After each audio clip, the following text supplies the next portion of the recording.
20 juillet 1944. Quartier général de la 7e armée allemande, au Mans. Le SS Obergruppenführer Paul Océ, remplaçant du Generaloberst Dollmann, parcourt les rapports de renseignement avec une incrédulité croissante. 6 semaines après le débarquement, alors que la bataille de Normandie fait rage, les Américains semblent défier toutes les lois de la logistique militaire. Dans les marges de son briefing, retrouvées plus tard dans les archives saisies, une note griffonnée résume son désarroi: les Américains exploitent des boulangeries de campagne à 15 km du front. Était-ce de la propagande? Ou bien le signe d'une véritable révolution dans l'art de ravitailler une armée moderne? Les interceptions radio et les rapports des observateurs avancés confirmaient pourtant l'impensable. Au cœur même des combats, les soldats américains recevaient munitions, carburant, repas chauds, mais aussi du pain frais, du courrier de chez eux, détail presque inconcevable pour les Allemands, des beignets encore fumants servis par des volontaires de la Croix-Rouge. Une logistique qui ne ressemblait à rien de ce que la Wehrmacht avait connu, et qui allait devenir l'une des armes secrètes de la victoire alliée. Si vous aimez ce genre d'histoire et que vous voulez en découvrir encore plus, pensez à vous abonner à la chaîne et à activer la cloche. Ça ne prend qu'une seconde et ça m'aide énormément à continuer de vous partager ces récits. Et bien sûr, n'oubliez pas de laisser un petit like pour soutenir le travail. Le premier club mobile de la Croix-Rouge avait débarqué le 16 juillet, 4 jours plus tôt. Ces camions aménagés, pilotés par des femmes américaines volontaires, avaient été jugés suffisamment essentiels pour mériter un précieux espace de transport transatlantique. Pour la Wehrmacht, qui avait dépouillé ses soldats du confort le plus élémentaire au nom de l'efficacité opérationnelle, cette allocation de ressources au moral des troupes ressemblait à une folie militaire. Ce que les commandants allemands ne comprenaient pas encore, c'est qu'ils n'étaient pas témoins de l'extravagance américaine, mais de la logique industrielle américaine appliquée à la guerre. La capacité à fournir des articles de confort aux troupes combattantes n'était pas indépendante de la puissance militaire, elle en était l'expression ultime. Une armée capable de fournir des beignets sous le feu pouvait assurément fournir des munitions illimitées. La confiance allemande dans la faiblesse logistique américaine était profondément ancrée. Depuis 1940, les services de renseignement de la Wehrmacht étudiaient attentivement la doctrine militaire américaine, et leurs analyses étaient systématiquement dédaigneuses. Les armées étrangères, notamment la section du renseignement occidental, sous l'autorité de l'oberst Alexis von Rohen, signalaient systématiquement la dépendance américaine au confort matériel comme une faiblesse critique. Les calculs semblaient corroborer les hypothèses allemandes. Des documents de planification militaire américains, récupérés dans un planeur détruit en Sicile, montraient que les forces américaines avaient besoin d'environ 20 kg de ravitaillement par soldat et par jour, alors que les allocations de la Wehrmacht variaient de 4,3 kg en période d'inactivité à 9 kg en opération normale. Les commandants allemands, qui avaient survécu avec beaucoup moins en Russie, y voyaient une preuve de la mollesse américaine. Le général-feldmaréchal Gerd von Rundstedt, commandant en chef de l'Ouest, avait exprimé une pensée typique de la Wehrmacht lors d'une conférence d'état-major en mai 1944, selon le témoignage d'après-guerre de son chef d'état-major, le général Günther Blumentritt. Les Américains ont besoin de 3 fois plus de tonnage de ravitaillement que nous. Ils considèrent la guerre comme une question de matériel. Nous avons prouvé en Russie que nous vaincrons le matériel. Lorsque leur système d'approvisionnement sophistiqué sera confronté aux frictions de la guerre, il s'effondrera. Ce n'était pas de la simple propagande. Elle reflétait la véritable philosophie militaire allemande. La doctrine de l'Auftragstaktik de la Wehrmacht mettait l'accent sur l'initiative, l'improvisation et l'austérité. Les soldats allemands étaient entraînés à vivre de la terre, à opérer de manière autonome lorsqu'ils étaient isolés et à poursuivre le combat sans approvisionnement régulier. L'insistance américaine à maintenir les chaînes d'approvisionnement pour les produits que les Allemands considéraient comme des produits de luxe, chocolat, cigarettes, papier à lettres, semblait valider la propagande nazie annonçant la décadence démocratique. Les officiers logistiques de la Wehrmacht avaient calculé l'impossibilité des plans américains. D'après des documents allemands saisis, le major Heinrich von Stülpnagel, de l'état-major du groupe d'armée B, avait présenté des analyses montrant que l'approvisionnement de 12 divisions sur des plages ouvertes nécessiterait 8400 tonnes par jour. Aucune force militaire de l'histoire n'a atteint ne serait-ce que la moitié de ce tonnage sans ports établis. Les Américains prétendent y parvenir sous le feu ennemi. C'est mathématiquement impossible. Ce que les services de renseignement allemands n'avaient pas saisi, c'était l'ampleur des préparatifs américains. Pendant 2 ans, les États-Unis avaient transformé la Grande-Bretagne en ce que le général Eisenhower appelait une gigantesque base militaire. En juin 1944, Américains et Britanniques avaient stocké 2,5 millions de tonnes de ravitaillement, soit suffisamment pour remplir un train de marchandises reliant Londres à Édimbourg et retour. La flotte d'invasion qui traversa le 6 juin représentait la plus grande opération navale de l'histoire, 6 939 navires, dont 4 126 péniches de débarquement. Mais au-delà des chiffres, se cachaient des innovations que les stratèges allemands n'avaient pas imaginées. Parmi ces navires spécialisés figuraient des LSTS, navires de débarquement, chars, transformés en cuisine flottante, équipés de cuisinières et de fours capables de cuire du pain frais en mer. Selon les archives de l'US Navy, le LST 357 avait été équipé de groupes frigorifiques maintenant une température de 0 degrés Celsius pendant la traversée de la Manche. Le LST 491 était équipé d'une boulangerie de campagne complète, opérationnelle quelques heures après l'échouage. Il ne s'agissait pas de modifications d'urgence, mais d'allocations planifiées de ressources que la doctrine allemande aurait jugées inutiles. Les patrouilles de sous-marins allemands qui croisaient les convois d'invasion rapportèrent des observations inquiétantes. Le capitaine de corvette Friedrich Hoffmann, commandant de la flottille de sous-marins S-130, nota dans son journal de guerre, ont observé des navires inhabituels dans un convoi allié. Il semble s'agir de navires marchands modifiés, peints en gris militaire, dont l'usage était inconnu, mais qui dégageaient une fumée semblable à celle des navires-usines. Le 26 juin 1944, à J+20, la logistique américaine avait accompli ce que la doctrine allemande considérait comme impossible. Malgré des combats incessants et l'absence d'un seul port majeur, les Américains débarquaient en moyenne 15 000 tonnes de ravitaillement par jour sur les plages de Normandie. Pour rappel, l'ensemble du groupe d'armée allemand B en France recevait 8 000 tonnes par semaine. Les archives du corps des quartiers-maîtres indiquent qu'à cette date, des boulangeries mobiles étaient opérationnelles sur les plages d'Omaha et d'Utah, chacune produisant 27 200 kg de pain frais par jour. Il ne s'agissait pas du biscuit dur dont se nourrissaient les troupes allemandes, mais de pain frais blanc et complet, cuit la nuit et distribué chaud aux unités de première ligne chaque matin. Les officiers du renseignement allemand ne parvenaient pas à concilier leurs observations. Le capitaine Franz Gockel, officier du renseignement de la 352e division d'infanterie, fit son rapport à ses supérieurs le 28 juin, documenté par son quartier général. Les soldats américains postés en avant recevaient des repas emballés comprenant de la viande en conserve, des légumes, des crackers, des bonbons et des cigarettes. Chaque repas offre une variété inégalée pour nos troupes depuis des mois. Elles jettent les rations à moitié consommées que nos soldats auraient considérées comme des mets de fête. La rapidité du ravitaillement américain défiait l'expérience de la Wehrmacht. Au 30 juin, les Américains avaient débarqué 71 000 véhicules, 448 000 tonnes de ravitaillement et établi 97 dépôts de ravitaillement sur la tête de pont. L'invasion allemande de la Norvège en 1940, menée contre une opposition minimale via les ports conquis, avait nécessité 3 semaines pour atteindre des niveaux de tonnage comparables. Le rejet par l'Allemagne des capacités logistiques américaines s'étendit aux ports artificiels appelés Mulberry. Les services de renseignement de la Wehrmacht avaient identifié des composants en construction dans les ports britanniques grâce à des reconnaissances aériennes, mais l'évaluation navale allemande avait été peu concluante. L'amiral Friedrich Rüge, conseiller naval de Rommel, avait informé le groupe d'armée B le 20 mai de la possibilité de ports artificiels, selon ses mémoires d'après-guerre. Le concept est théoriquement réalisable, mais pratiquement limité. Les tempêtes de l'Atlantique et les marées de la Manche limiteront la capacité de toute structure temporaire. Nous estimons le débit maximal à 1000 tonnes par jour dans des conditions idéales. Le 18 juin, le Mulberry A américain d'Omaha Beach était opérationnel, traitant initialement 3000 tonnes par jour avant de passer à 7000 tonnes, soit 7 fois les estimations allemandes. Le port était constitué de 600 000 tonnes de béton en caisson, de 180 000 tonnes d'acier et de chaussées flottantes pouvant accueillir 2000 véhicules par jour. Les observateurs allemands furent stupéfaits par cette prouesse technique. L'Oberst Hans von Luck, dont la 21e division blindée opérait près du Mulberry Bay britannique, écrivit plus tard dans ses mémoires « Nous avons vu, à travers des jumelles, un port entier se matérialiser à partir de rien. » Les navires déchargeaient directement sur des routes flottantes qui s'adaptaient aux marées. Les camions roulaient du navire au rivage sans s'arrêter. En une semaine, les Alliés avaient créé des installations portuaires dépassant celles de nombreux ports français déjà existants. L'impact psychologique fut immédiat.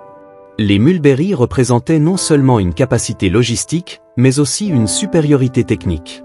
Si les Américains pouvaient construire des ports à partir de rien, que ne pourraient-ils pas accomplir ? Le 16 juillet 1944 marqua un tournant dans l'histoire de la logistique militaire, que les commandants allemands qualifieraient plus tard de psychologiquement dévastateur, l'arrivée du premier club mobile de la Croix-Rouge sur le sol français.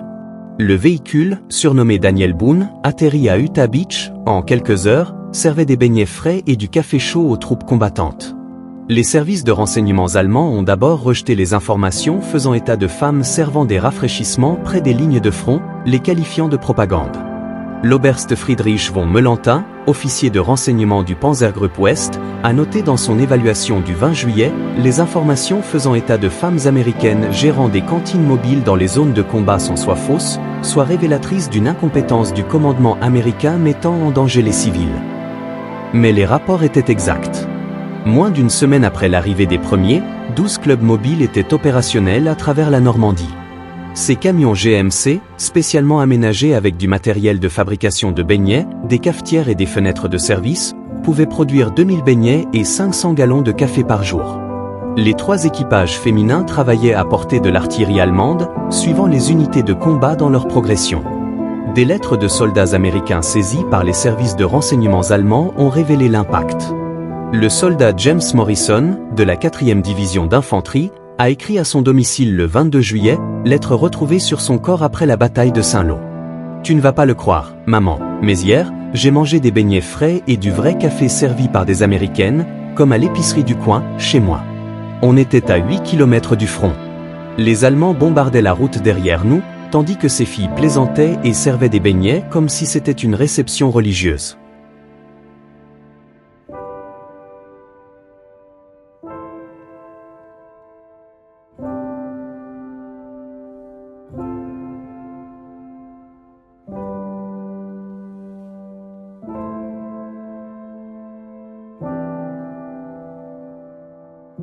Le 25 août 1944, alors que les forces américaines libéraient Paris, les officiers logistiques allemands se trouvaient face à une équation insoluble. La 3e armée américaine, sous le commandement du général Patton, avançait si rapidement que la doctrine de la Wehrmacht imposait une halte pour se ravitailler. L'expérience allemande en Russie prouvait que les forces mécanisées ne pouvaient opérer à plus de 320 km des bases de ravitaillement sans pause opérationnelle. Le rapport du général de Panzertruppe Heinrich Eberbach à l'OKW, Oberkommando der Wehrmacht, du 24 août, retrouvé dans des archives allemandes saisies, indiquait que les têtes de pont américaines se trouvaient à 640 km de leur plage. Selon tous les calculs, elles doivent s'arrêter dans les 48 heures pour accumuler du ravitaillement. Leur consommation de carburant, à elle seule, dépasse les capacités de livraison possibles. 24 heures plus tard, les services de reconnaissance allemands signalèrent un événement sans précédent, un flot incessant de camions circulant sur des autoroutes à sens unique, 24 heures sur 24. Le Red Bull Express avait commencé, et il allait bouleverser la compréhension allemande des possibilités logistiques. Les statistiques vérifiées du Red Bull Express défiaient l'entendement allemand.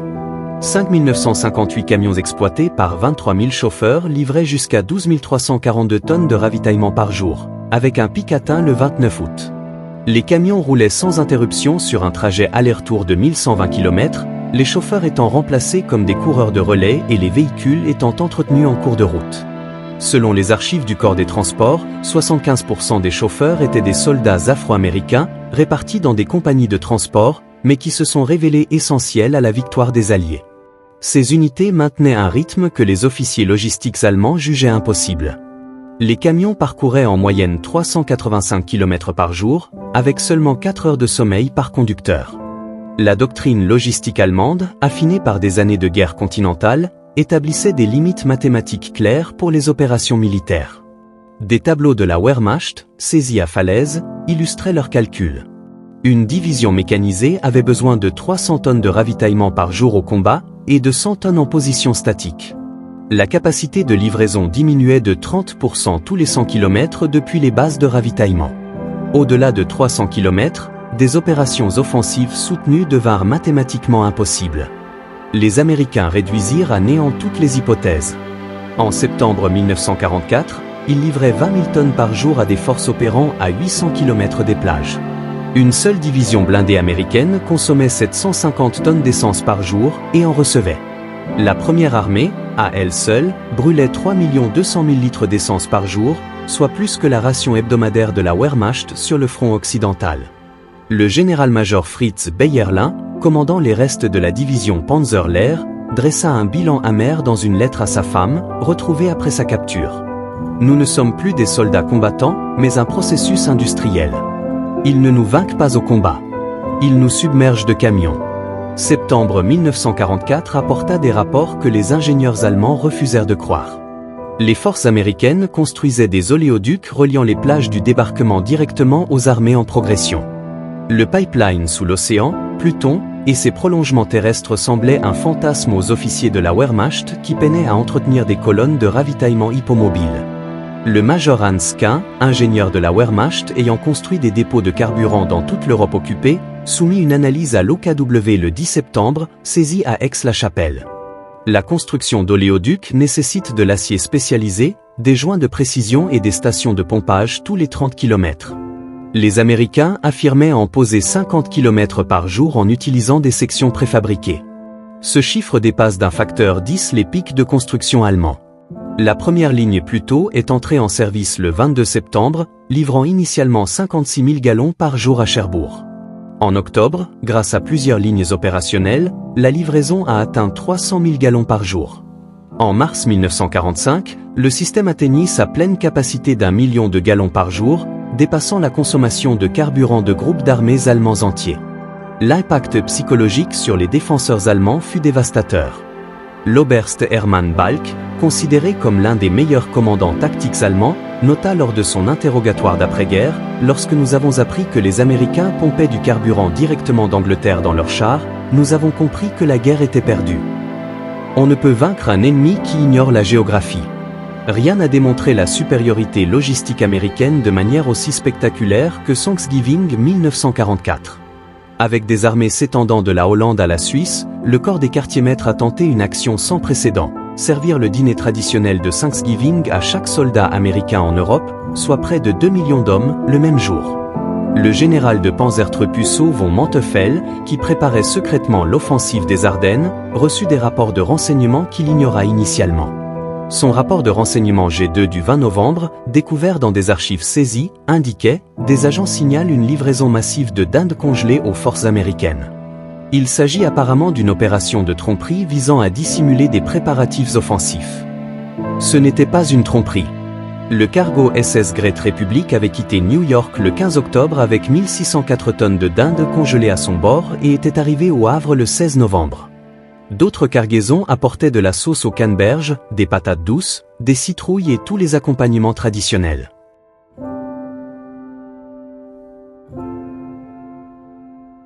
Des trains et des camions frigorifiques spéciaux assuraient la chaîne du froid du port jusqu'au front. Le 23 novembre 1944, les soldats américains, installés dans leurs tranchées face à la ligne Siegfried, dégustèrent de la dinde farcie, de la purée de pommes de terre, de la sauce aux canneberges et de la tarte à la citrouille. Les unités, soumises à des tirs d'artillerie allemands sporadiques, reçurent des repas chauds. La 30e division d'infanterie, tenant des positions défensives près d'Aix-la-Chapelle, reçut des repas complets malgré les bombardements allemands. La guerre psychologique était involontaire, mais dévastatrice.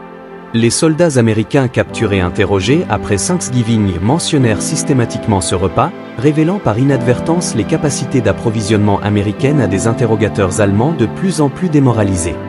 L'hiver 1944 à 45 fut le plus froid depuis 50 ans.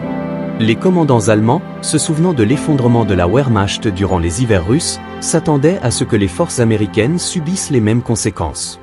L'offensive des Ardennes reposait en partie sur l'incapacité américaine à fournir rapidement du matériel d'hiver aux forces exposées. Au lieu de cela, les Américains lancèrent des opérations d'approvisionnement d'urgence qui livrèrent 2 millions de vêtements d'hiver en 3 semaines. La cargaison comprenait des innovations inconnues des forces allemandes, des systèmes de vêtements superposés, des sacs à chaussures avec doublures amovibles en feutre, des sacs de couchage résistants à -30 degrés Fahrenheit et des réchauds d'équipe portables. Le général d'infanterie Baptiste Ney, commandant le 85e corps, fit son rapport au groupe d'armée B en décembre 1944, à partir de documents saisis.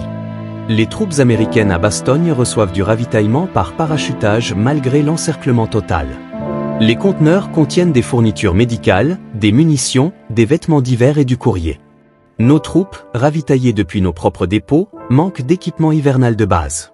Le pont aérien de Bastogne a démontré la flexibilité logistique américaine.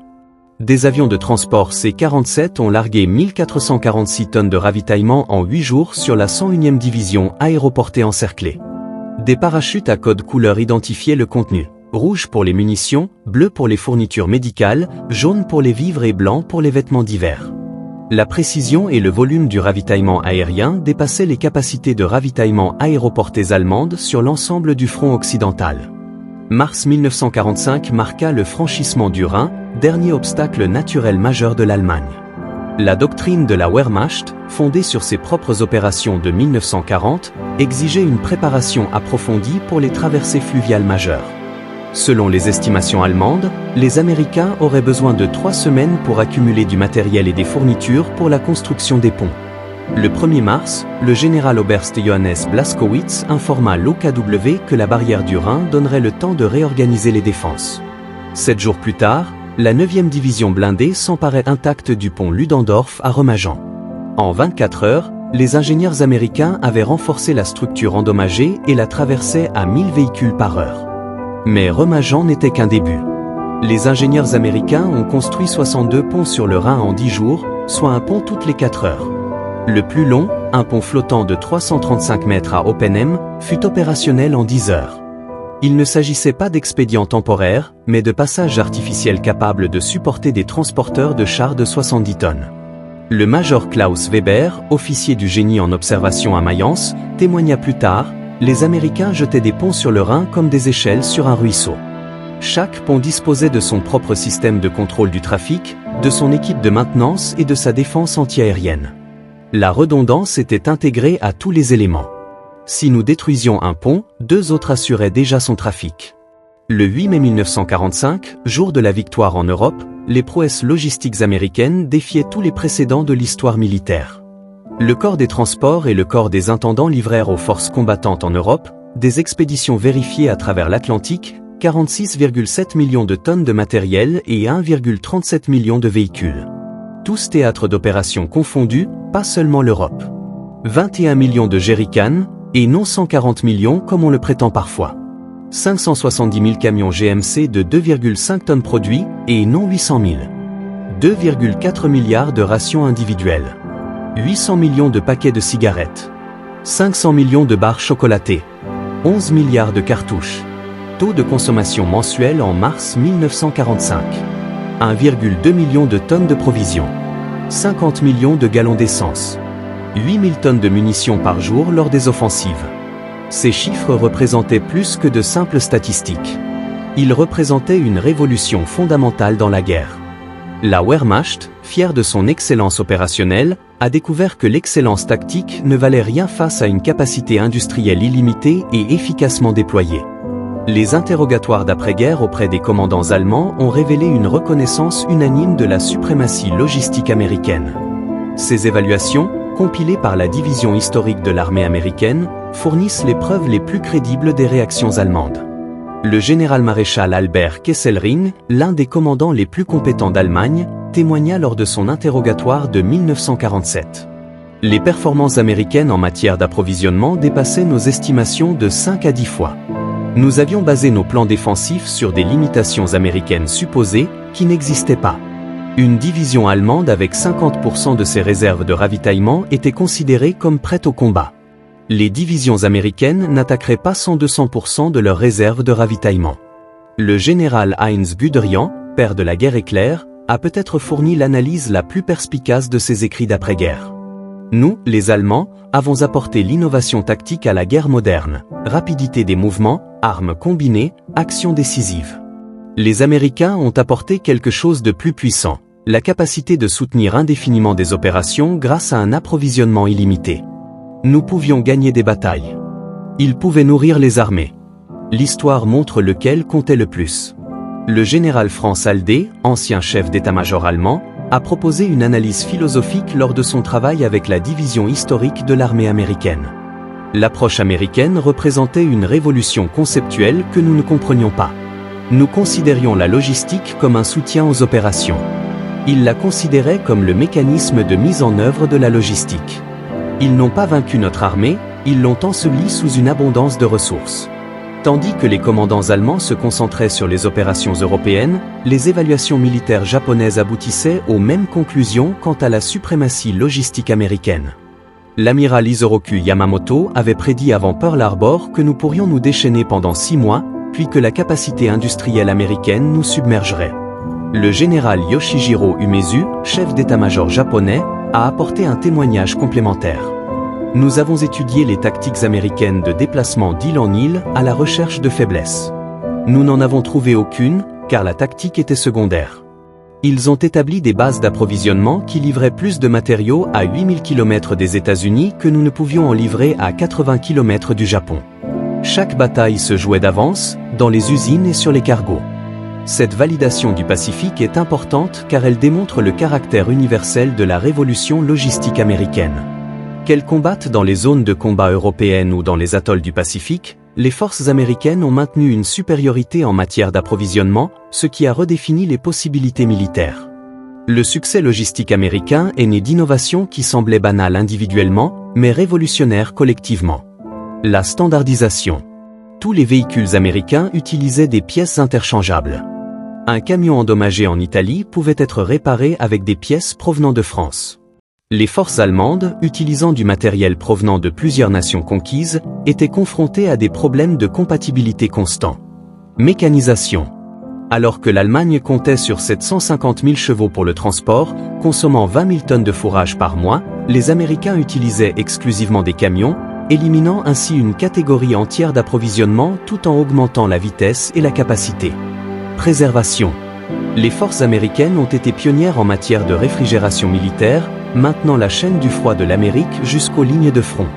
La viande fraîche, le plasma sanguin et les médicaments arrivaient dans des conditions impossibles pour les autres armées. Communication.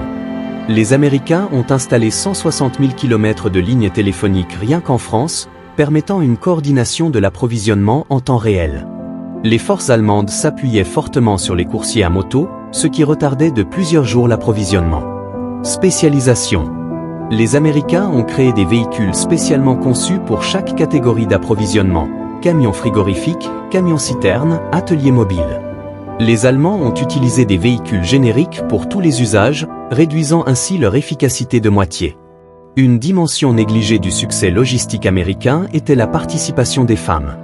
Alors que l'idéologie allemande confinait les femmes à des rôles traditionnels, 150 000 Américaines ont servi dans le corps féminin de l'armée, WAC, dont des milliers soutenaient directement les opérations logistiques.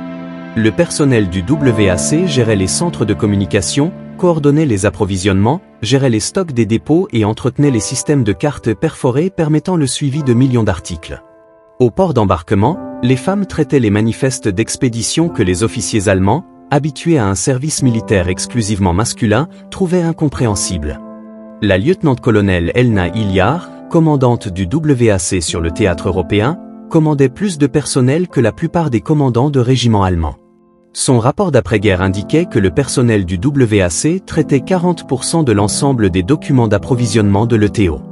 Nous avons libéré des milliers d'hommes pour le combat tout en améliorant l'efficacité logistique grâce à une formation spécialisée. Cette intégration des genres a doublé l'efficacité militaire américaine en exploitant des ressources démographiques que l'Allemagne rejetait idéologiquement. La supériorité logistique américaine est devenue une forme involontaire mais dévastatrice de guerre psychologique. Les soldats allemands qui n'avaient pas vu de chocolat depuis 1942 pouvaient le sentir sur les prisonniers de guerre américains.